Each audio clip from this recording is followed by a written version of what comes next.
Episode number 205, WSOP Warm Up.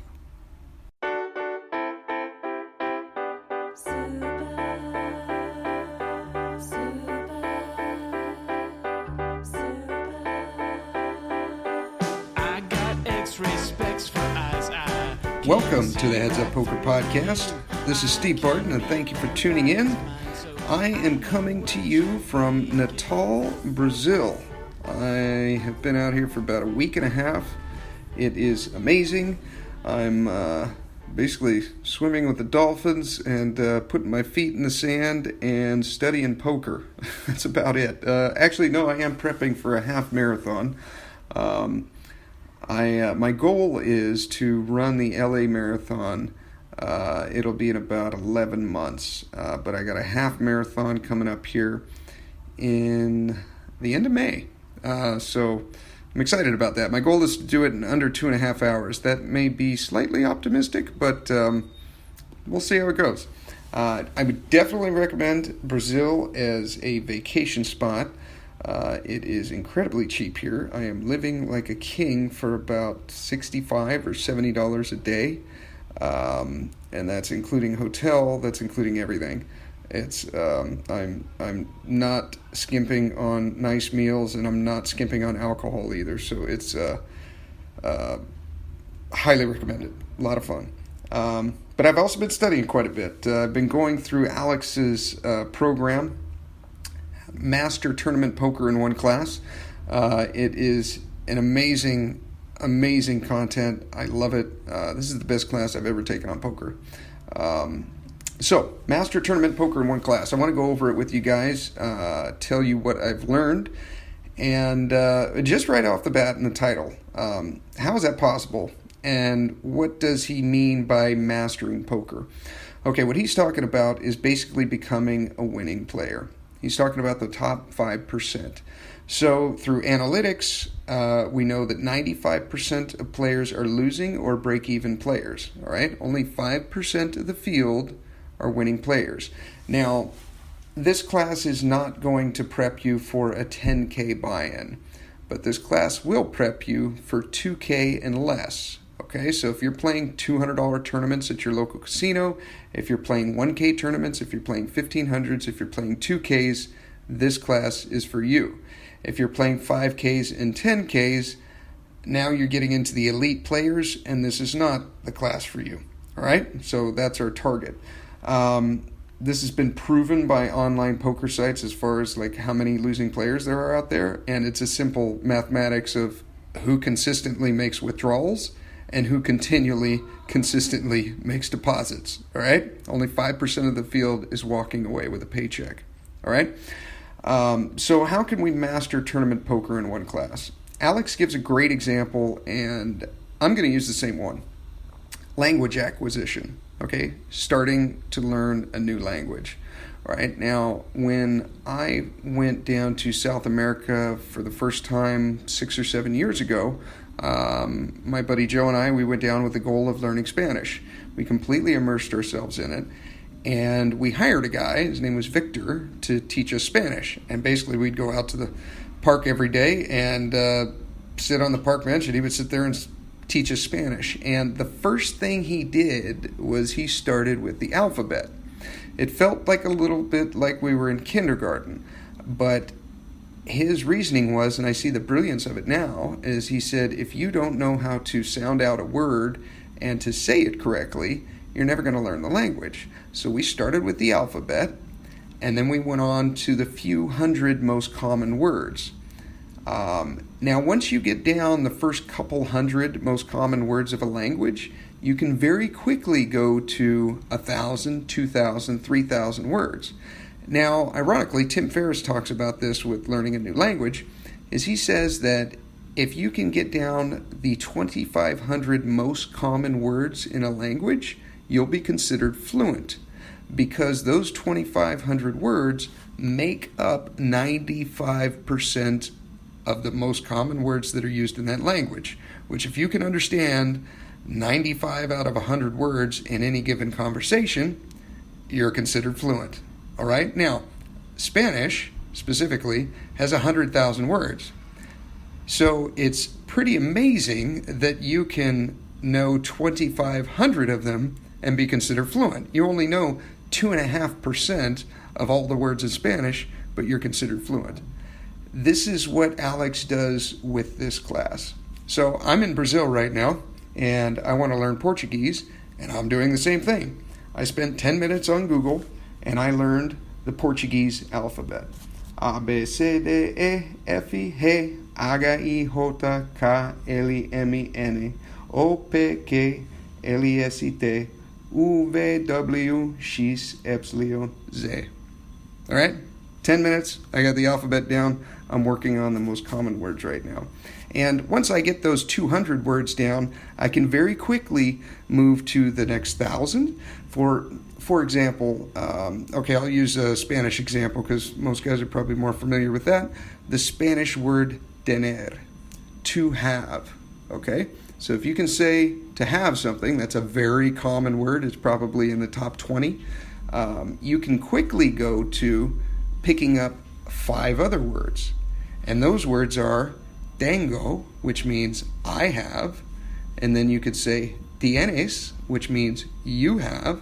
Or you could say tiene, which means he has or she has. You could say tenemos, which means we have. Or you could say tienen, which means they have. Then you can also go into the past. So just having that root word of tener, you can go into the past tense and then the future tense, right? Voy a tener, I am going to have, right? It just builds from there. We do the same thing with Alex's class here. So Alex calls it, and he didn't make this up on his own. I've heard the same thing from Tim Ferriss. He calls it the MED, the minimum effective dose. MED, Mike, Echo, Delta. All right? It's we want to learn the minimum effective dose. I learned this from Tim Ferriss, and so did Alex as well. I learned it from Tim when it came to working out in his book, The 4-Hour Body. He talks about the minimum effective dose of building muscle mass. And so in a nutshell, you guys may have heard me talk about it on the show before, but basically you want to lift a specific weight to the point of failure after 80 to 120 seconds. So really, you're only lifting that weight for 80 to 120 seconds until you fail, until you're trying to lift the weight up and the weight is physically going down because your muscles are exhausted. Yep, that's it. That's the minimum effective dose. That's the fastest and the most effective way to get the most muscle mass in the least amount of time. So that's what we're doing here with Alex's program. All right, start with the basics. Sometimes in poker, we can get the fancy play syndrome by 3-betting king 5 suited out of the big blind, but we never really learn how to play tens correctly. Okay, so we're focusing on the most important 2.5% of poker. We're focusing on the alphabet. We're focusing on the 2.5% that's going to get you the 95% of results. All right. So why is Alex so qualified? All right, well, I can tell you specifically, I've been one of his students. He's taught well over 1,000 students. I'm one of them. His average lesson time is between 3 and 5 hours, which ironically is how long this course is. And in that time, each student expects their game to be completely reworked. All right. Alex puts it a great way when he talks about teaching, which he's an amazing teacher. And he says that the best teacher is not the one with the most wisdom, but the best teacher is the one who can transfer the most wisdom to his students. And he does this perfectly. He says the program takes 3 to 5 hours. It took me 4, and that's after memorizing some mnemonics and simple charts. You get the first hour for free just by being a Heads Up Poker podcast listener. And when you get the program at the end of the show, I'll tell you how to get 75% off. Alrighty, pop quiz, hotshot. Let's do a little quiz here. What hand group makes up 85% of your profits in No Limit Hold'em? Okay, so if you were to play only these hands for the rest of your life, you would be a winning player? Think about that. All right? What hands make up 85% of your profits in No Limit Hold'em? Do you know? I didn't know before going through this course. I quit blackjack back in 2003 and I started playing Hold'em, and I was a losing player until 2007. When I started winning, what I did was I started playing only these hands, and it's not because Alex's program was around back then. It took me 4 years to figure it out. Okay, you can learn this in less than an hour just watching his free video. All right. Once got a little fireworks going on back here. I wasn't a huge winner once I started winning in 2007, but I was finally in the green. And I wish this program was out there when I started in 2003, because I could have saved myself a lot of money and the frustration of just losing for 4 years in a row. So where do you think you make 85% of your profits from? It's in his video, and I'll give you a clue. It's probably much tighter than you think. All right? So, what is the average poker player doing, and how do we take advantage of it? How do we exploit it? Remember, everyone gets dealt the same number of hands over a lifetime. They get dealt the same hands over a lifetime. The winning player makes more money when he's dealt the better hands, and he loses less when he's dealt the bad ones. So remember, we know that 95% of players are losing players. So 19 out of 20 times, and I'm doing air quotes here, the standard play is wrong. Okay? All right. How do we know this? What did Alex do? Analytics. Have you guys seen or read the book Moneyball? Okay, what we learned from that was basically, if you guys are familiar with baseball, they basically took analytics and they found out some of the most important analytics when it comes to winning baseball games, all right? And some of the most important analytics were you got to score runs. You have to score points, just like any other game, right? If the other team can't score and you only score 1 point, no matter what the game is, you win, right? With baseball, the most important analytic was getting players on base, their on-base percentage. So, get more players on first base. How do you do that?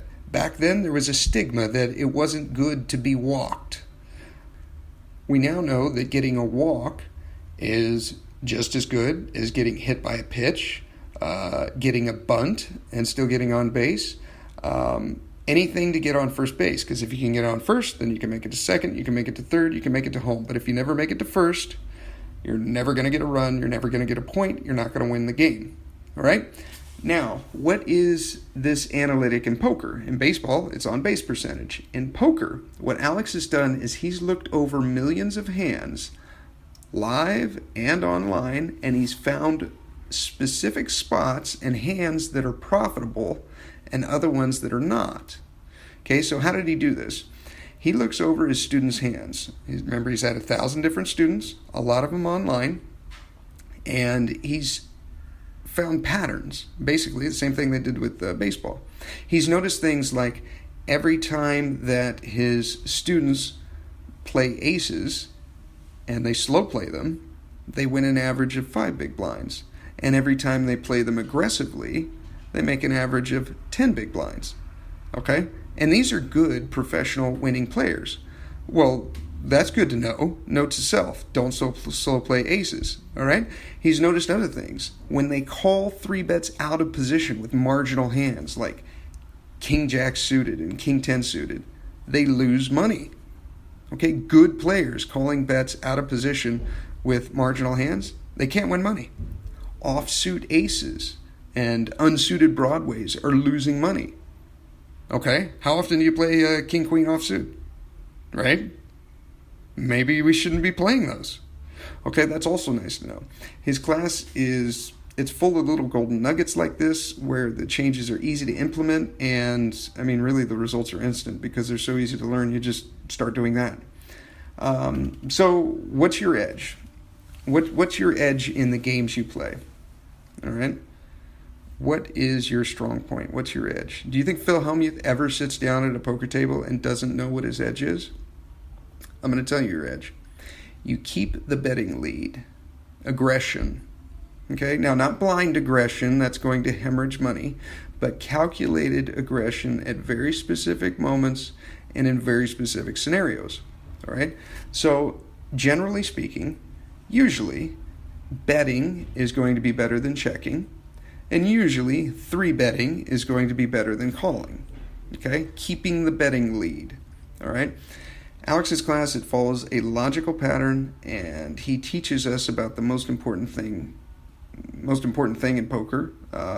He teaches us what to do pre-flop. He goes over cold calling, 3-betting, 4-betting, 5-betting, and post-flop play. I really like the post-flop part. It's really, really good.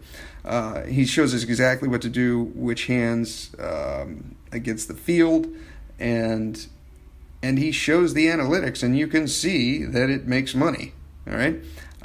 He then solidifies what you've learned throughout the course, and it just really sticks in your head. When he does the quiz at the end of it, I got, I didn't add them up, but I know I got at least 80%. Okay, and that's after only going through it once. All right, let's do another little quiz here. All right, how do you play your small pairs? How do you play your small pairs? If you got to pause it, think about it. How do you play your small pairs? Do you limp? Do you open for a raise? So we'll call our small pairs here 2s through 6s. Let's say you're in position and someone is raised in middle position and you've got 2s through 6s on the button. Do you call a raise when you're in position? Do you 3-bet them in position and limp call out of position? Do you always just fold them? What do you do on the flop when you don't hit? All right, now I can tell you that the field, the 95%, okay, the standard play is they limp or they call a raise pre-flop. Then they play fit or fold on the flop. Okay, we all do this and we have no statistical evidence that it works. All right, we flat 2s through 6s on the button to a raise, and then we fold if we don't hit a set, and we continue if we do. So which of these is the most profitable? Do you even know? I didn't before taking this class. But think about this. You're better than this. Just the fact that you're listening to this show tells me that you want to get better at the game. All right, here's another little quiz. Assuming you don't have a premium hand, when you raise pre-flop, what is the best thing that can happen? All right, we got a few options here. Everyone folds. The big blind calls. The button calls. Multiple players call. Or someone 3-bets you from the blinds. Okay, you don't have a premium hand. When you raise pre-flop, what is the best thing that can happen? Everyone folds. The big blind calls. The button calls. Multiple players call. Someone 3-bets you from the blinds. All right? Go and pause it, think about your answer, and be able to articulate out loud why. This is going to help your learning. All right? Got your answer? Wouldn't it be weird if you were playing soccer and you didn't know where the goal was? Like it was just this invisible thing that moved around the field and only the referee could see it, and they'd blow the whistle at the end of the game, and then everyone would look up at the scoreboard to see who won? Like that's what you're doing if you don't know the answers to these questions. And I'm no different when I went through this. All right? You're basically playing Battleship and blindly trying to score a hit without any statistical data to back it up. All right? And you've been doing this for so long, it's become instinct, and you don't even know if you're making money or hemorrhaging it. All right? When you go through this course for the more advanced players, Alex shows exactly how to find this data in your database and be able to use it specifically for you. But after millions of hands, odds are you're just like his students. Okay? PBSH. We've talked about this one before. Position, big pots, superior hands, heads up. All right? The one you can fudge on a little bit here is the superior hand. All right? So when we're playing this game, we want to have position. That's like the whole game right there. We want to have position. We want to play bigger pots. We want to play better hands, and we want to play heads up. Multi-way pots are death. All right, so the one we can fudge a little bit on is the superior hand. We want at least what Alex calls it half a hand. All right, so like 9-7 suited is half a hand. All right.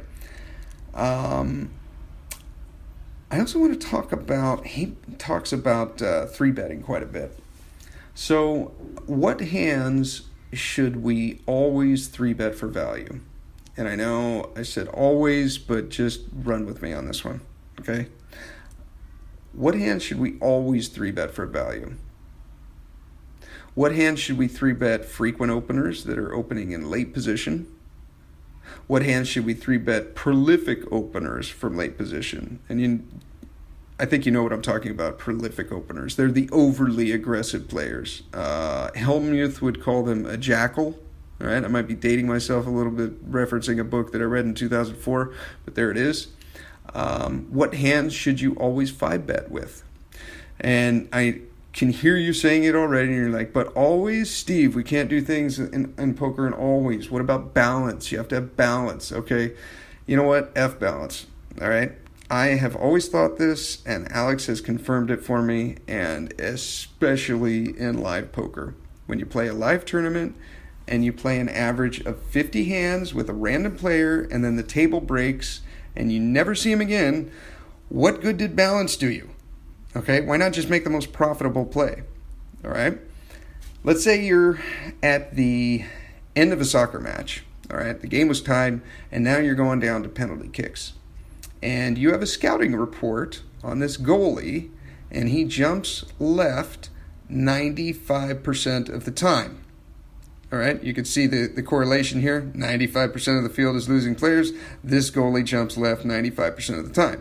So if you were balanced, you would flip a coin and let that decide which side you're going to kick to, right? So half the time you'd kick left, half the time you'd kick right, and you'd be balanced. You'd be perfectly balanced, and you would be unexploitable, all right? But if you went by the scouting report, you would kick it right every time, and you would score 19 out of 20 times that you did so. So I say F balance, and so does Alex, and use the scouting report that works against the field, the 95% of players, and just exploit the shit out of them. Okay, this is how you make money at this game, and this is how you enter the 5% club. Learn the alphabet, learn the 200 words, and then progress to 2,500 words and become fluent by mastering the 2.5% of this game that's the most important and that the 95% of players never bother to do. All right?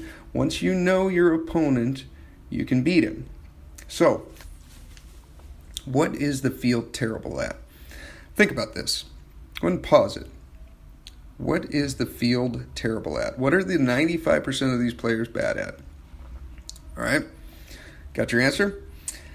Okay, after going through all of Alex's analytics and teaching thousands of students, the field is terrible at bluffing, and they are incredibly terrible at folding. Okay, so remember, the field is not playing to make money. He is playing to feel good about himself. So if he bluffs, he has to look like an idiot if he's wrong. He's got to show his hand, and then you show a hand that's a little bit better, and now he looks like an idiot, right? But if he calls and he's wrong, he just mucks his hand. Nobody sees it. And if he's right, he shows his hand, and now he looks like a genius because he called down with third pair, right? So knowing that, how do we exploit him? Okay, we value bet.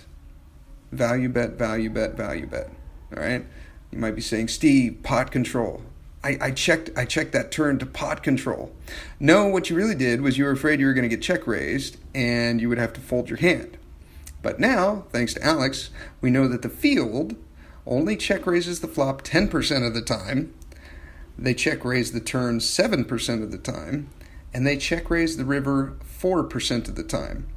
So if you ever get check raised by the field, you should fold your hand there because you're beat. You're beat, and you found out now, so fold. Okay?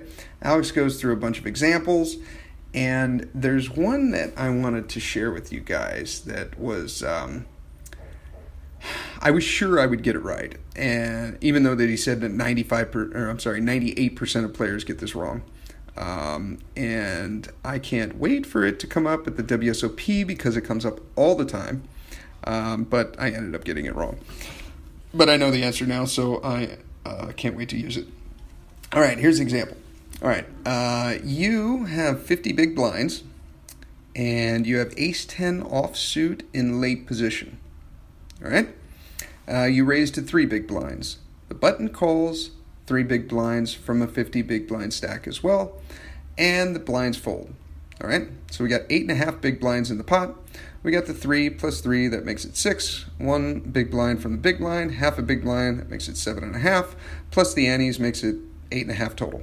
All right, so with ace-10 offsuit, we're out of position against a button caller, and the flop comes king-10 rainbow. I'm sorry, we need 3 cards to make a flop. King-10-5 rainbow. All right, so what do we flop? We flop middle pair, great kicker. All right, and the action is on us. All right, now I want you to pause, hit the pause button, and think what you would do against this. We got 2 options here. We can check, or we can bet. If you decide to bet, you need to say an amount. All right, pause it, think about that. 8.5 big blinds in the pot. We have 47 big blinds affected behind. Ace-10 offsuit, flop is king-10-5 rainbow. Got your answer? Okay. Now, against the field, 19 out of 20 times, checking here loses money. Against the field, 19 out of 20 times, betting half pot or more loses money. There is a way to play this spot and make money, but it's neither of these 2 options. And you can use this example for many different examples. Okay?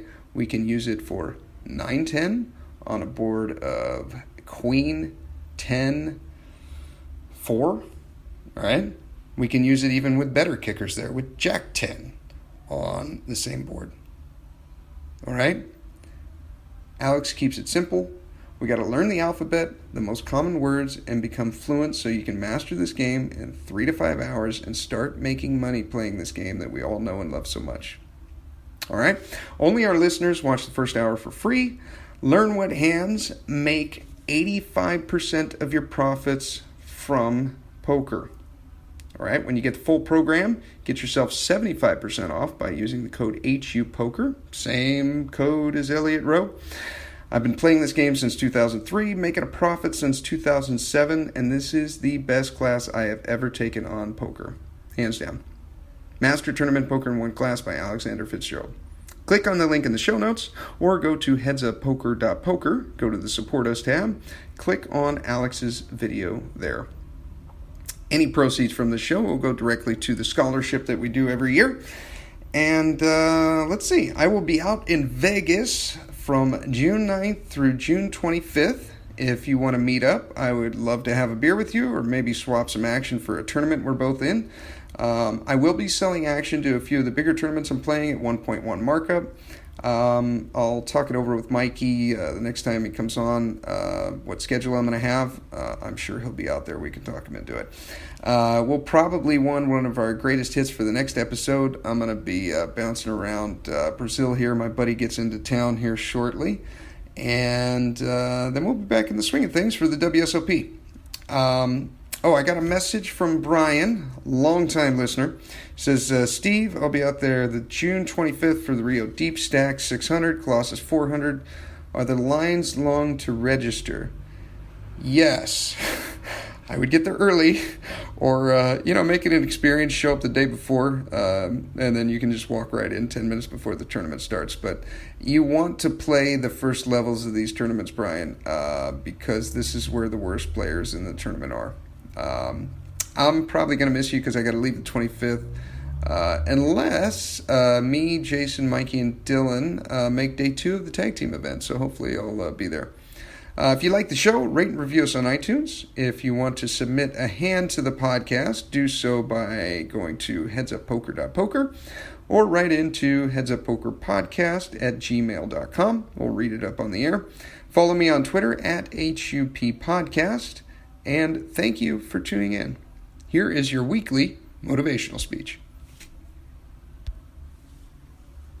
About digging inside and figuring out what are the things that control every thought, every feeling and emotion of your life. If you ever wanted to make a change, you wanted to lose weight, you wanted to transform your relationship, you wanted to make a shift financially in your life, and you find yourself making progress but pulling back, or never really even getting started, just being excited about it for a while, talking about it but not really following through, then there's something there, something that affects the way you follow through, something that affects the quality of your life.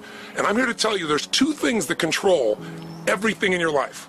Every thought, every feeling, every emotion, every action you have in your life. What you're wearing today, whether you're going to turn this off within a few minutes or whether you're going to stick with me here for 2 or 3 minutes, is all controlled by two things: your beliefs and your values. Whatever you believe, if you think life is just a waste of time, doesn't matter what you do, or you're big boned, then obviously you're not going to go for it. You're not going to try to lose weight. You're not going to go push for that next level of your career or your finances or your relationship or anything else. Beliefs control us, but so do our values. Some people, value just kicking back. Some people value making it happen. Some people value their family the most. Some people value love. But you know what the real challenge is? When we have values in conflict.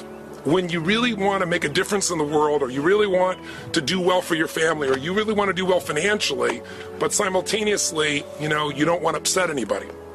You want to be totally honest, and you want to make everybody happy. When we have conflicts between what we want and what we think we can have, or you have a goal of what you really want to make happen, but then you have this other belief inside that says this damn stuff never does work. Those inner conflicts are what keep people from using all of their energy. It's kind of like taking 2 steps forward and 3 steps back.